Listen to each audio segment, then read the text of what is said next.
The Morning Drive podcast from Double T 97.3 is presented by Cantex Roofing and Construction. I'm Mike Hebert, owner of Cantex Roofing and Construction. Every day is game day, and we'll get it right when it comes to your roofing, construction, windows, and mirrors. Call Cantex Roofing and Construction today. Together, we are one serving you. Glad to be with you on a Monday. You're listening to The Morning Drive on Double T 97.3 and Double T 97.3.com. Watching on Fox 34 News Now. Chois Woodman, Jamie Lent, Jeff McGuire in with you this morning. We'll get to some of your thoughts. Talking bowl game, talking whatever you want to get into. Keep those coming in on the Yates Flooring Center chat line. Jamie, we were talking about the length of the game a little bit. Someone says, "Oh Lordy, it was a long game." I can't disagree with that. This isn't from this morning, but it was the last text on the I guess this was the Coors Light postgame show. Morton's accuracy and zip on the ball was the difference tonight. Felt like he definitely had it early on. I thought the throw to Fungi for the touchdown really showed good arm strength, and yeah, I mean that thing was on a line. But I don't know. I just didn't think the offense looked great at all in the second half. Yeah, I don't think anybody would say it. It looked good in the second half.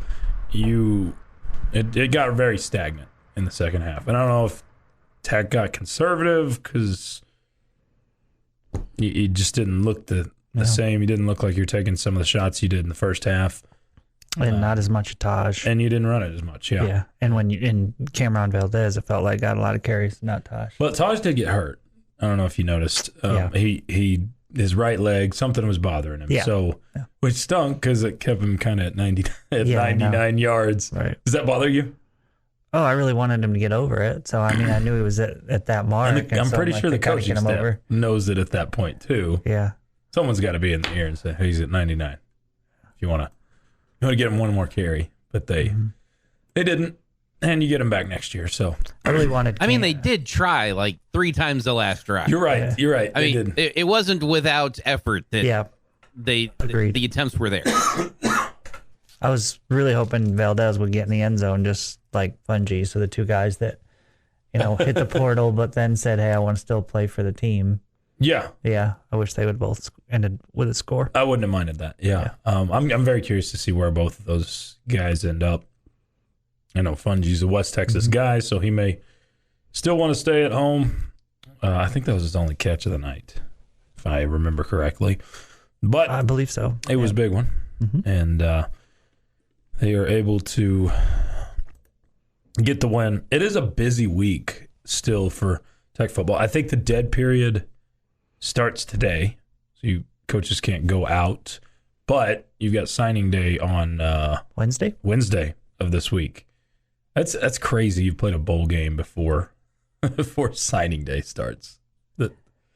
That's a weird feeling, and I'm sure that the whole signing day thing is just weird to me because it just feels like he used to be so much bigger.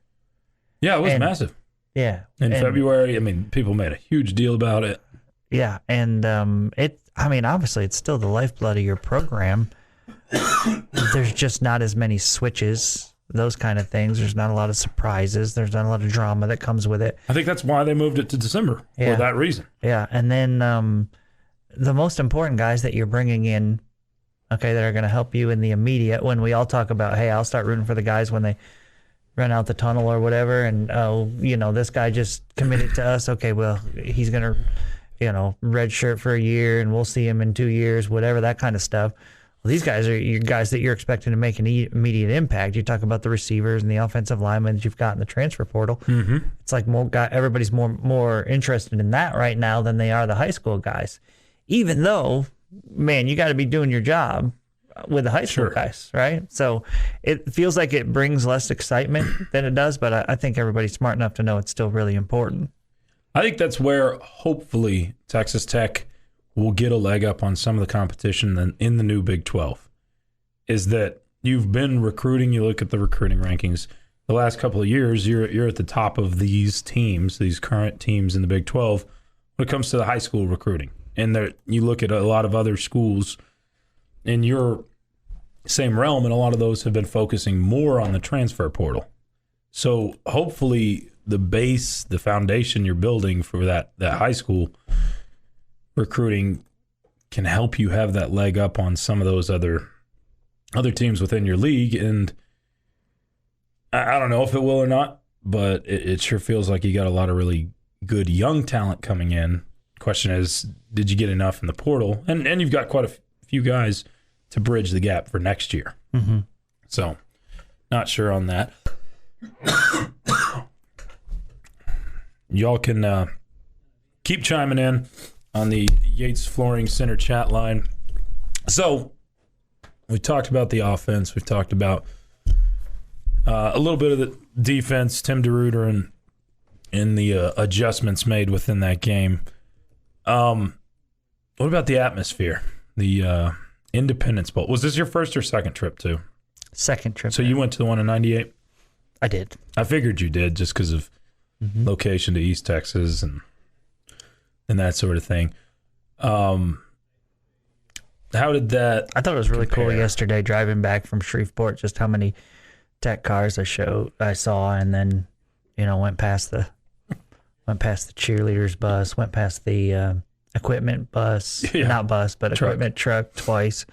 And so it was, it's like this sea of red coming across East Texas towards West Texas. That's great. I thought that was awesome. So fans, I don't like overshooting this, but was it a true 80% Red Raiders compared to Cal fans? Oh wow.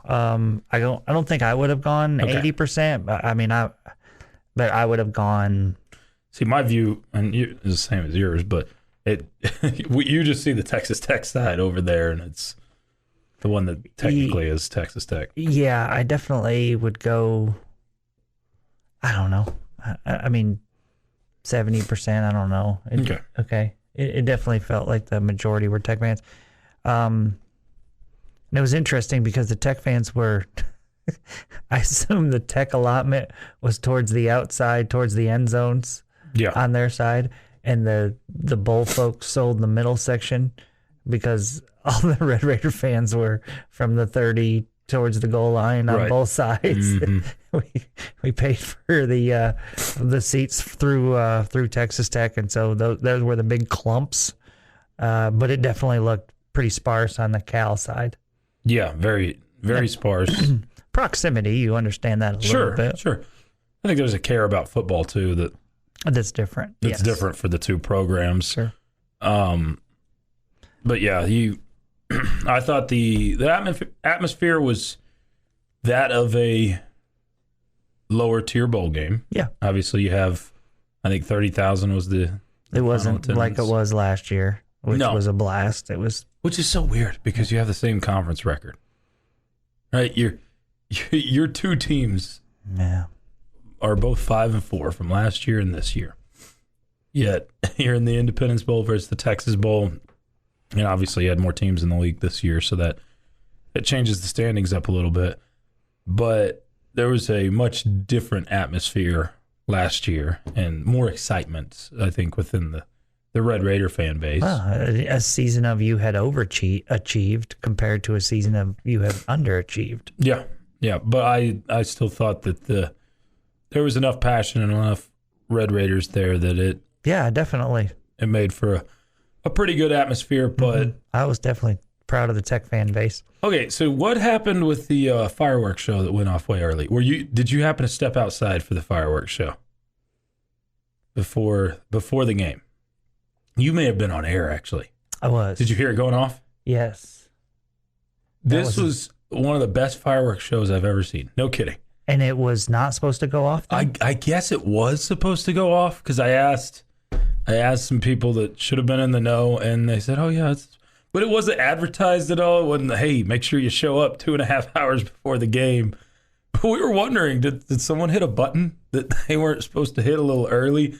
Because this thing was amazing. It lasted 15 minutes long. I remember saying to Clint, man, that fireworks show is getting after it. And it was a really cool show, but it's sitting there.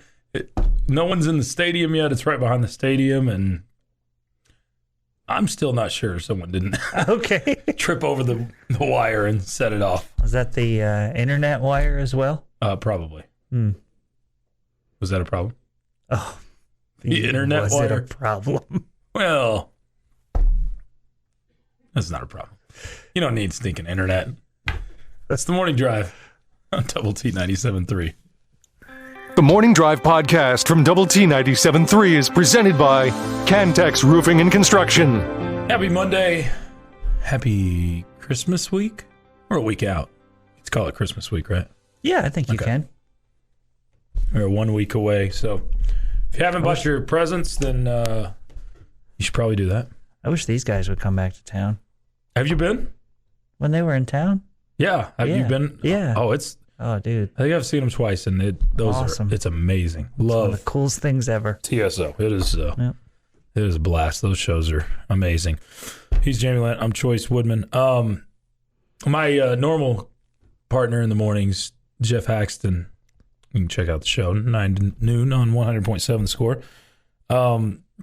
He said he gets mad at people that shop too early. They get all their shopping done too early. He's like, those people make me mad. Because I'm like talking about how I think we're done. This was almost a month ago. I'm like, yeah, I think we're about done with our Christmas shopping. We're close. And he's like, oh, your people make me mad. Considering I'm just getting India dog treat that I've already purchased, I think I'm done shopping. Either you're done shopping. Do we want to dive into why it makes him mad? Well, I don't know. He wants everybody to procrastinate. He says he goes every Christmas Eve.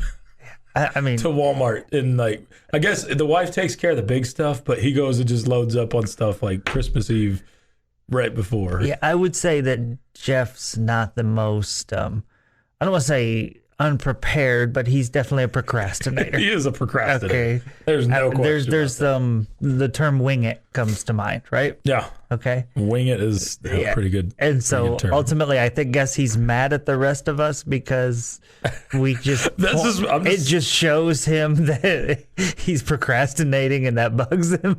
No, I think he really thinks everybody else should be doing it. He's like, y'all are, why are we doing this so early? Well, if we all did it at the same time on Christmas Eve, wouldn't that make for a miserable shopping experience for him on Christmas Eve? It would be just like, what's that one with Arnold? Oh, Jingle All the Way.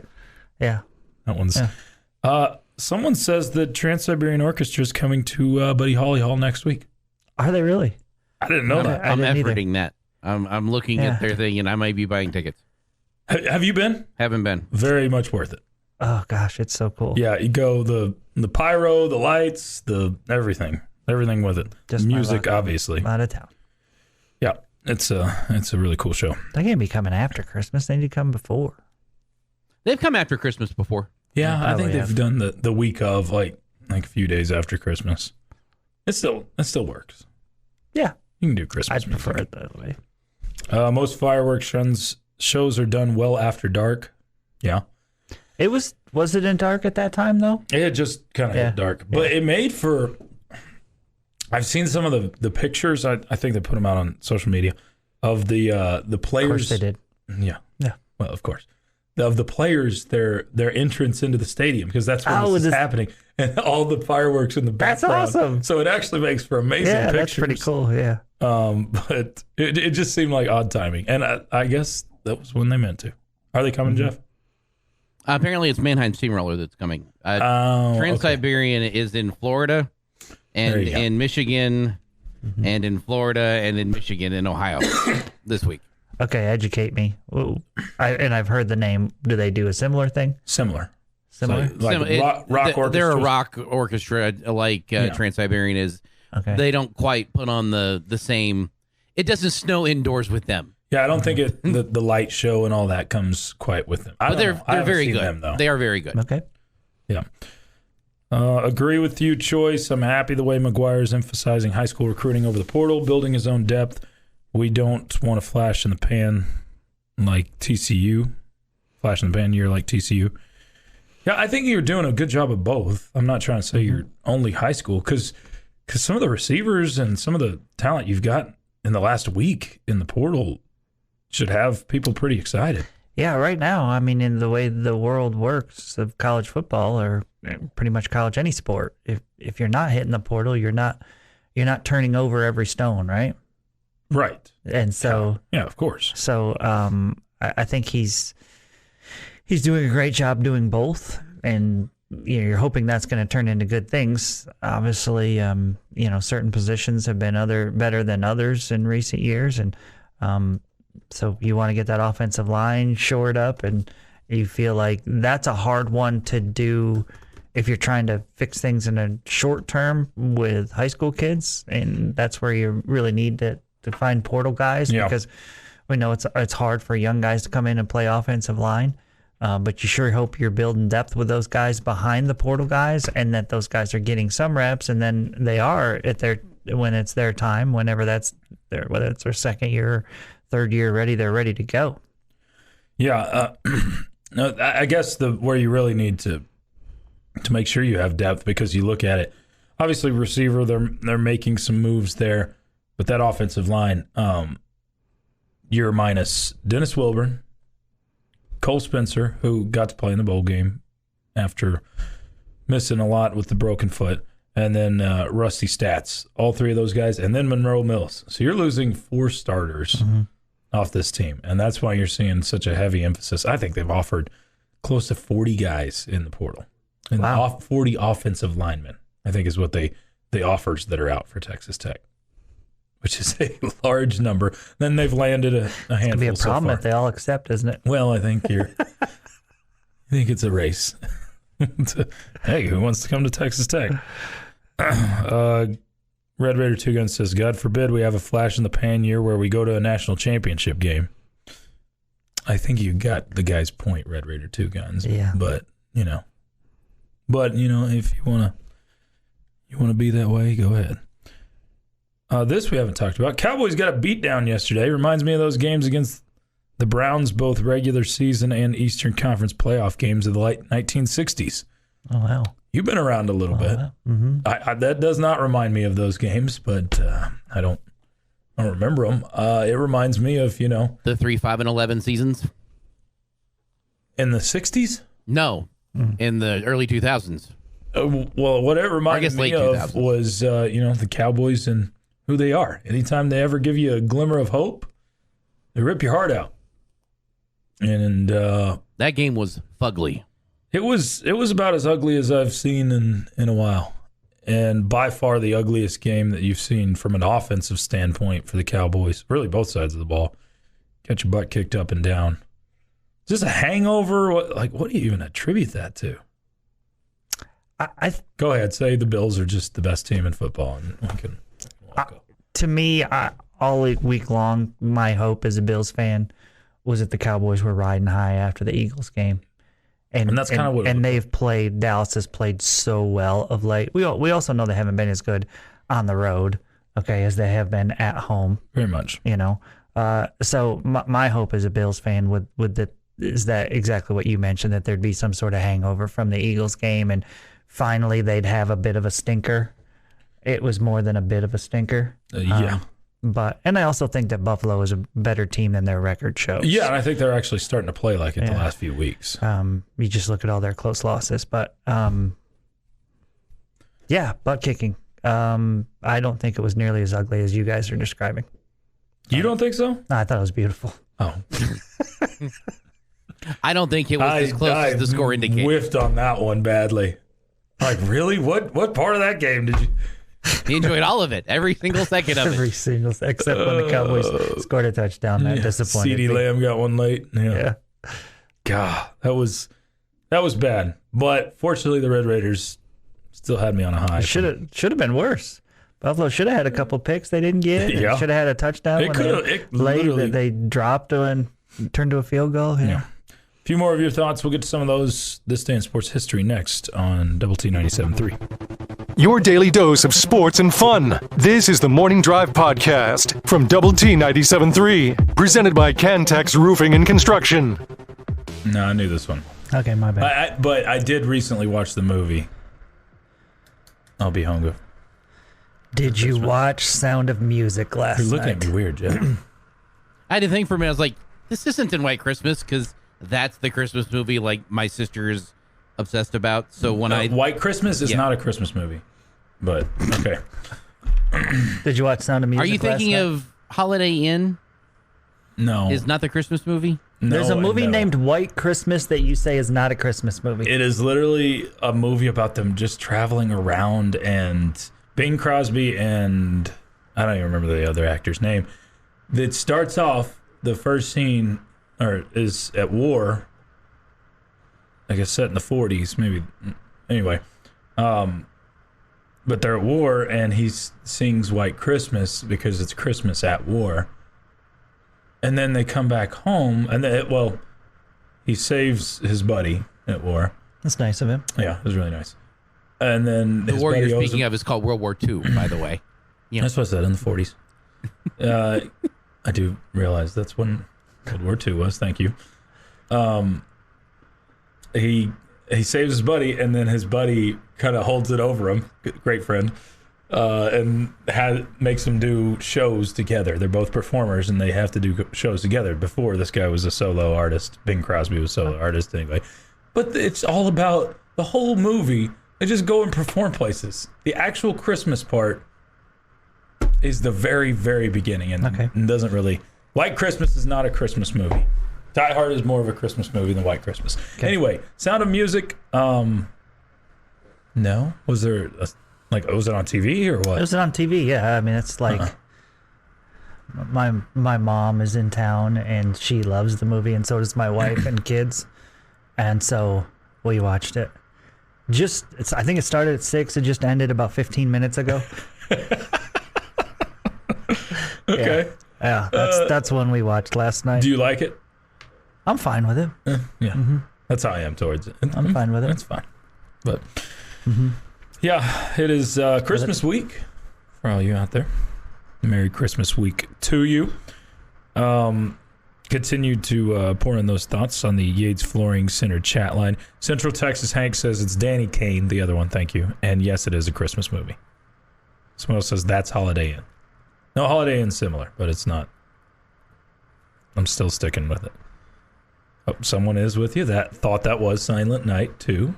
It sounded like if Jeff the oohs of the beginning of Silent Night were definitely involved in said song. Okay. That is definitely Silent Night. There's some similarities. I can pick up where you're getting it. I didn't think it initially, but yeah. I think Jamie likes... I didn't think it because I knew it wasn't. Well, because you put it in. Because it's. I also know that version that Frank Sinatra does of "I'll Be Home for Christmas," so I knew what to expect. I think Jamie likes to hang out with older people. He was missing Chuck. And then someone else says, just found the female version of Chuck. Okay, so the Uber rider or Uber driver from Hades. He's not listening, I hope, because I told him when my show was, because he was so curious. I mean, the guy had to have gotten in. I don't know. This was a 20-minute ride. This is me going to the golf course. So the golf course was up north of town that I went to on Thursday. Went and played, and I rode this Uber, picked me up in downtown and takes me all the way out there. In the 20-minute ride, I mean, he had to have had 100,000 words. Just nonstop telling me life stories and how he is a millionaire, but he loves to do... I mean, the bragging was where it started. Just had to tell me how he's a millionaire. And you'd never know it by looking at me, but... I mean, I just love doing this, and just a guy bet me that $100,000 that I wouldn't be an Uber driver. Easiest $100,000 that I ever made, and look, I'm telling you, that's Jamie, when you pick up your phone and call someone. Would have jumped out of the car. I was close. If my clubs weren't in the back, I might have done it, but couldn't part with those. Just continual, and then he would. First Uber driver I've ever seen get on their phone and like scroll through pictures while he's driving. He's had to show me the pictures of these famous people that he's picked up, which he had one with Amy Grant, and there's... Did he take a picture with you? He actually did. You're a radio star. He's like, I'm in with a radio star. I'm like, no, you don't understand. There's like, my wife knows my name. Jamie does because he has to. Yeah, so he took a picture. He's like, my friends don't ever believe me. They think I'm full of it. And, oh my gosh. And then no kidding, he's the guy that picks us up to go to the casino late on Saturday night. But he didn't notice like me because I hopped in the back of the car with the car full of 6 people. So fortunately, he didn't talk my ear off too much. Oh my goodness. Anyone surprised that Woodman's Uber driver was also a millionaire? Of course. Well, when you call up Millionaire Uber, it's a different company that the rest of us use. We just use Uber. Mm-hmm. Choice has an app for Millionaire Uber. Yeah. Yeah. You didn't know that existed? Yeah. It's just Uber M. Mm-hmm. That's what they call it. Most people ride the Uber X because it's cheaper, but Uber M is. Oh, Uber. Just make sure that millionaires pick you up. Okay. Woodman, you're really wrong. The whole ending is a Christmas show. They did a really terrible job hyping up this non-Christmas movie to be a Christmas movie. I'm telling you, I'm sticking to it. Because I almost never get to the end of it because I get kind of bored. White Christmas is okay. And I've watched it this Christmas season. It does drag on a bit. I will concede with Choice that it does drag on a little bit. You could probably cut about 20 minutes out of that movie and no one would really notice. That one, Singing in the Rain, is one that drags a little bit. Now you're dead to me. Okay, that's how that works. There we go. I've never seen either one of them, so. Do you like old movies? Not really. Okay, then I would abstain. Like Karate Kid from the 80s, is that old enough for you? That's getting old. Okay. But I don't think that would qualify in the same category. Raiders' dad says, we're a 6-6 football team. I'm not worried about losing anyone, line or otherwise. We got to have somebody left. I guess I'm not as much worried about losing them. I'm just worried about next year's offensive line. So one leads to the other. Sure. But and what you said, the chemistry, that part of it, you've got to mesh a whole new offensive line next year. Mm-hmm. Caleb Rogers is your one guy back. Ty Buchanan, I guess, is back too, who started in the game for you at left tackle since Monroe Mills hit the portal. But you're going to have to continue to hit the portal hard. And I think the anticipation is that they're going to get 2 or 3 more offensive linemen in addition to the ones that they've already got. But I don't know. Lindale Jeff said, this is going back to earlier with Hacks and his Christmas presents thing. I think Hacks doesn't like how Thanksgiving is bypassed. I became an early shopper during the lockdown. I would hit the store and hunt because my kids were going to have beef and milk. And then the supply chain, I shopped early because my kids were going to have toys. So I shop early now. Okay. Makes sense. Makes lots of sense. Juan asks, is Louisiana East Coast or Central time zone? Central, yeah. It's right there. Right on the other side. Shout out to the Going Band. They could be heard the whole game playing, yelling, or singing. Was Cal's band there, or do they even have one? Couldn't be heard if they were there. They were there, right? Were they? I have no idea. Actually, yeah, they were. I know for sure they were. Okay. There. They played a little bit before. They were much smaller than the Going Band, so I don't know if they sent their full band or not. But no, I could hear the Going Band, and they were active, and it was good. We're going to talk a little hoops after what we got next. Jamie Lent's question of the day here on the Double T 97.3 Morning Drive. This is the Morning Drive Podcast from Double T 97.3, presented by Cantex Roofing and Construction. Thrilled to be part of your Monday morning. You're listening to the Morning Drive on Double T 97.3 and Double T 97.3.com. Chois Woodman in for Chuck Heinz. Jeff McGuire across the way. Jamie Lent to my right. And Jamie will bring us a question in a moment. Time now for Jamie's question of the day on Lubbock Sports Station, Double T 97.3. Okay, this one is wide open. with the way you want to answer it. Like Coy Aiken on that one post route that Barron threw the interception on. Did you see how open he was? He was pretty open, yes. Oh, my goodness. Okay. Yes. I want you to tell me 2 things for next year's football season that you're nervous about and 2 things that you're excited about. 2 that I'm nervous about and 2 that I'm excited about. Okay. Number 1, we've already highlighted it this morning, but offensive line is my number 1 nervous spot. I'm anxious to see what they're able to put together. So that is still by far the biggest unknown. Number 2 nervous thing is secondary. So I don't know if this is what you're looking for with position groups, but that's kind of where my brain goes. Offensive line, secondary, you're losing a lot of seniors out of that secondary. Malik Dunlap, Rashad Williams, and maybe the most important this year, Dadrian Taylor-Dimerson, all will be gone from that secondary. So nervous about those 2 groups in particular. Most excited,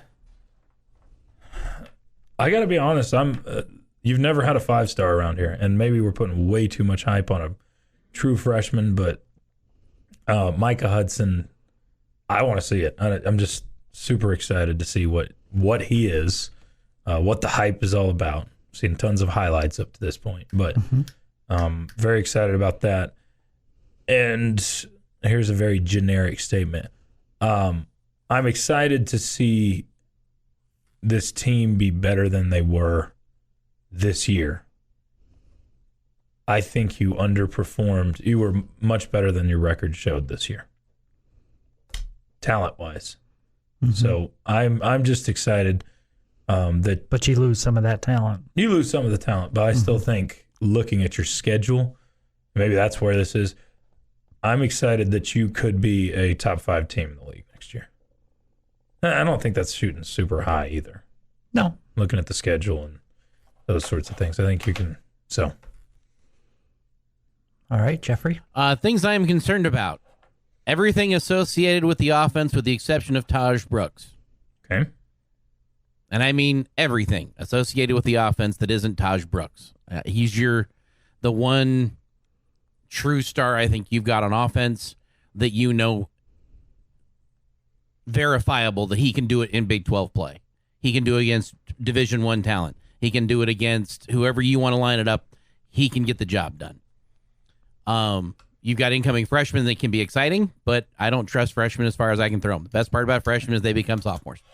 The second thing that I'm worried about for next year, and Choice kind of touched on this already, is your defensive backfield.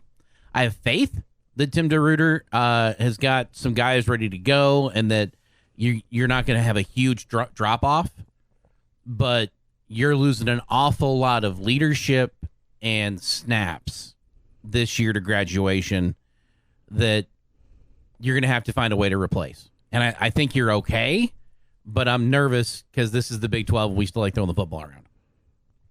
Things I am excited for. Well, the reverse, Taj Brooks. Getting to see another year of him running between the tackles, running around the tackles, running through people, breaking tackles, all of the things that Taj Brooks does, that your key to your offense is going to be him next year. And I'm kind of excited for how the new Big 12 is going to look, like overall. You've got a bunch of new teams coming in. It feels like a wide open field that you may be able to take advantage of and really set in stone that you could be one of the 2 teams to beat year in and year out. You've got to play that way, but I'm excited to see how that goes. I think that last one was a really good answer, and that's one definitely I'm excited about. I'm not going to use that as one of my 2, but I agree. I'm excited about, just like I was this year, about seeing the new teams, and I'm excited again about the more new teams coming in and what that will all look like, who we're going to end up liking and hating and all that good stuff. So I think that's a really good answer. Okay, I'm going to start with the things that I'm most excited about. Linebacking core. I'm really excited about your young linebackers. So that's first and foremost for me. Okay. The second part for me is just knowing what your identity is.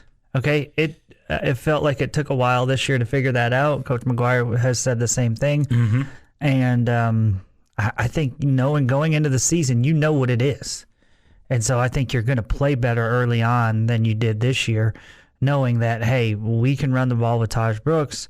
Obviously, a new offensive line factors into that, but we know we got a stud back there in the backfield, and so we're going to try to rely on him. So with that being said, that's one of the things I'm excited about.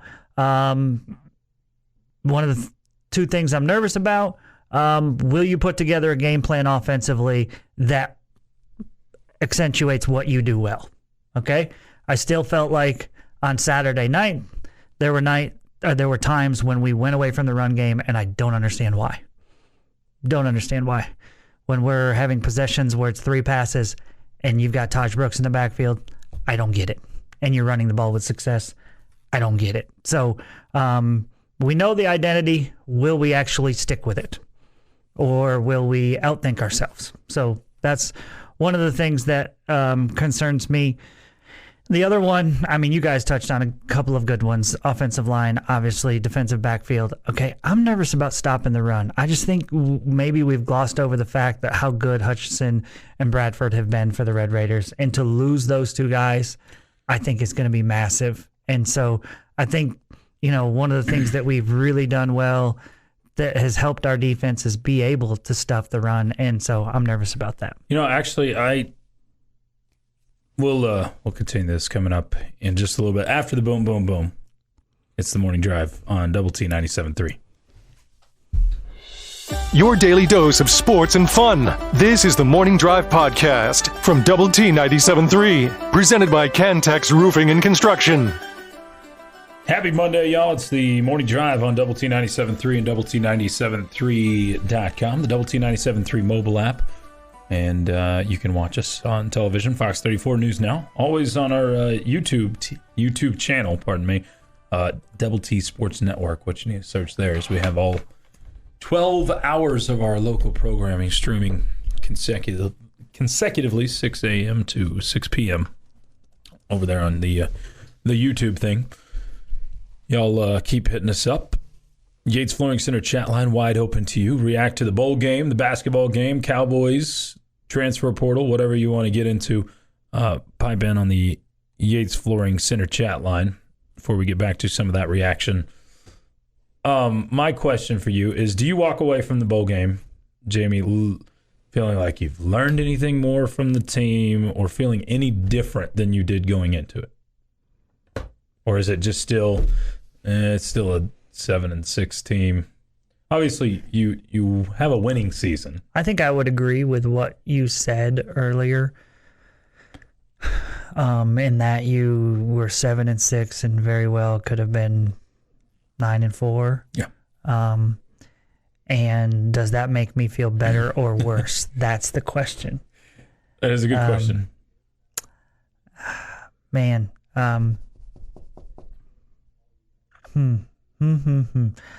I don't know that it makes me feel better about what happened in 2023, but maybe it makes me feel better feeling like, okay, you're still a talented program.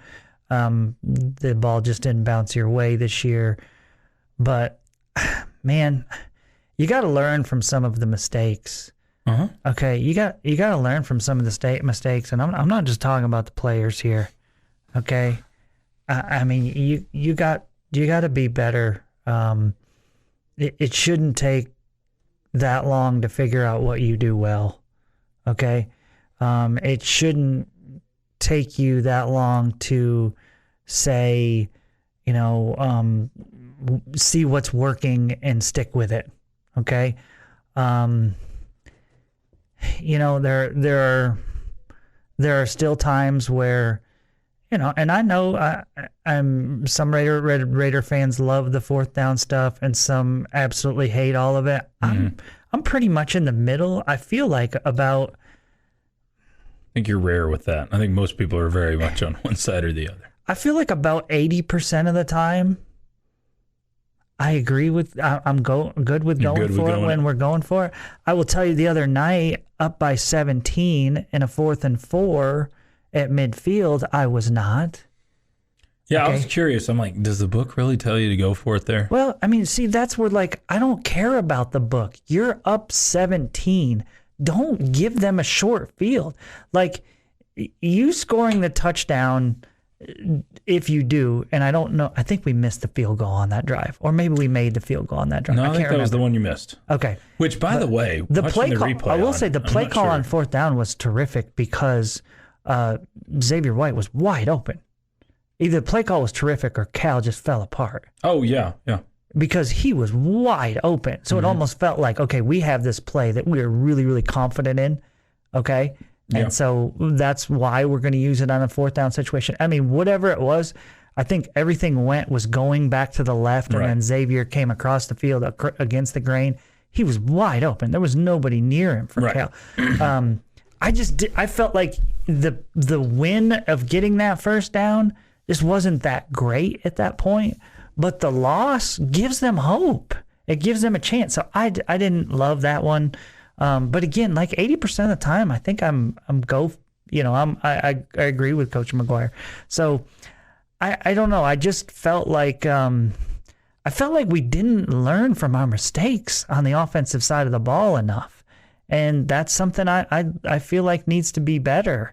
And so hopefully, another year of the system for the players, another year with the coaches knowing their players and being able to sit back. Coach McGuire has used the term before, like self-evaluate. He's talked about how they did that partway through the season, and that's when they decided, hey, we run the football well. Let's keep running the football with Taj. Hopefully you can figure those things out a little bit quicker. So, I think I come away. I'll be honest with you, Choice. I feel better about the 2024 season this week than I did last week. Okay. It's not necessarily about the winning, the beating of Cal. It's about what you got in the portal last week as far as, and that's fair. They're guys that I feel like immediate impact guys that are in big-time need positions that I really think are going to help you out. So I was super proud the other night of the way it looked like, again, you're going to get blown out. And we all wonder about these bowl games, right? Where, like, who's going to be excited to play? And as I like to say, they're all excited when they walk out onto the field, okay? They're all excited. You can't tell who's excited to be there or not until they get punched in the face. And how do they bounce back? How do they bounce back? Almost all the time, that's true. Yeah, okay. How do they bounce back after something goes wrong? Yeah. Okay? And for every Red Raider fan out there, you fumble on the opening kickoff, you give up a touchdown, I don't remember if it was 3 and out or whatever. It was a quick first drive, you quick first drive. They're marching down the field making it look easy. Okay? Yeah. And it's about to be 14-0. I don't know how many of you Red Raider fans are like, we got this. We're going to come back. Okay? It did not look like you had any hope. Okay? And so, to me, Tim DeRuyter, his defense completely turned it around. Credit him a ton. Okay? Joey McGuire having his guys ready and having his guys truly motivated where it's not, hey, we're happy to be here until something goes wrong. They kept battling. Okay? Yeah. And so, I'm proud of him for that and was super happy. Okay, so I think there's a lot of good there that shows that this team wanted to keep playing hard, and they maybe had a bad taste in their mouth from the Texas game. They surely should have. Yeah. Okay, I think they did. That's kind of gotten. I think I'd have been pretty down at 6-7 about the season. I would have too. Yeah, and I'm not like writing home to mom over 7-6, but I feel a lot better. It changes the perception. It changes it a lot. And like I did say, I think you outmatched Cal in terms of what you put on the field on Saturday. I think you were the better football team fairly clearly. I mean, outside of the first 20 quarter, points, yeah. I think you were the better football team, and it did show. Hey, Cal's a 6-6 football team. Glad to be there at 6-6. but you were a 6-6 team that easily could have been 9-3 this year if you had some breaks, if you played better in certain games. And that does give me some hope for next year, but you got to convert that into 9 wins instead of 6. This has been the Morning Drive Podcast, presented by Cantex Roofing and Construction. Check out our library of Double T 97.3 podcasts at doublet97.3.com.